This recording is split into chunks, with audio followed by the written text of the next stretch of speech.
What is up, everybody? I am your Legendary Commander, and welcome back to Baldur's Gate 3. In this video, we're going to talk about Magic Missile. We're going to discuss some of the faults of it and how to use it properly. So in Baldur's Gate 3, if Magic Missile had one fault, it would be that trajectory is the issue.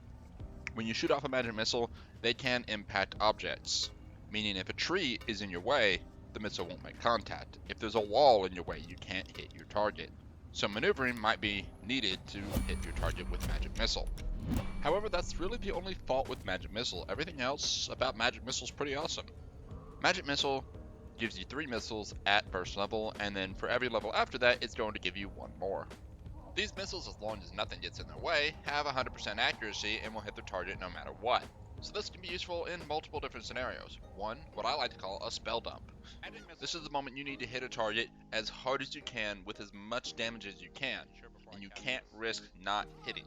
This is probably because the enemy is going to one-hit some of your guys and knock them out, and then you won't have enough damage out otherwise. So Magic Missile can at least guarantee between 6 to 15 damage at first level. But if not a spell dump, maybe you just need to finish off all your enemies, and they're all low health. Let's say you haven't focused your fire, or, well, you started to spread it out knowing Magic Missile was coming up.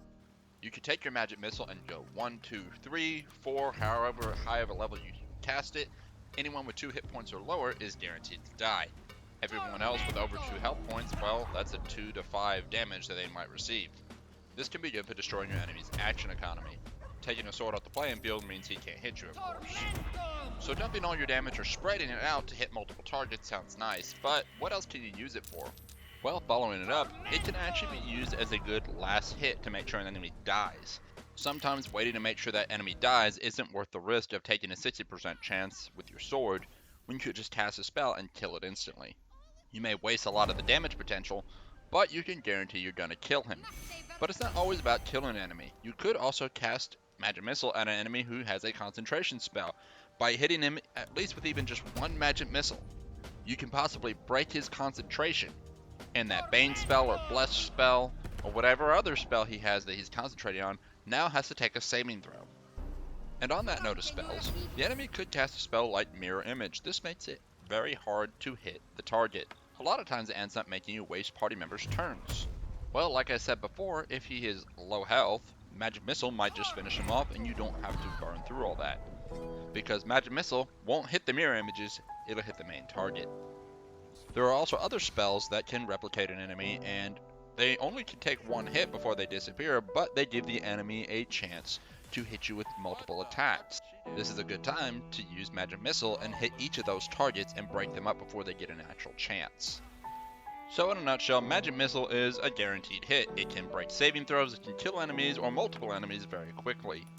It can be good for damage in a spell dump, provided it hits right, but it's still going to guarantee at least some damage.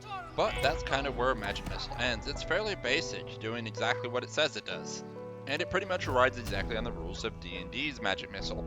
The only difference is when you hit a target, they only make 1 saving throw, even if you hit them with all 3 missiles in Baldur's Gate 3, whereas in D&D, each Magic Missile is considered a hit, so make 3, 4, 5 saving throws. So if you're playing D&D, just remember that when your DM says, alright, he succeeds his saving throw, and go, did he succeed his saving throws with an S? And your DM will look at you puzzled, like, yeah, those were all individual hits.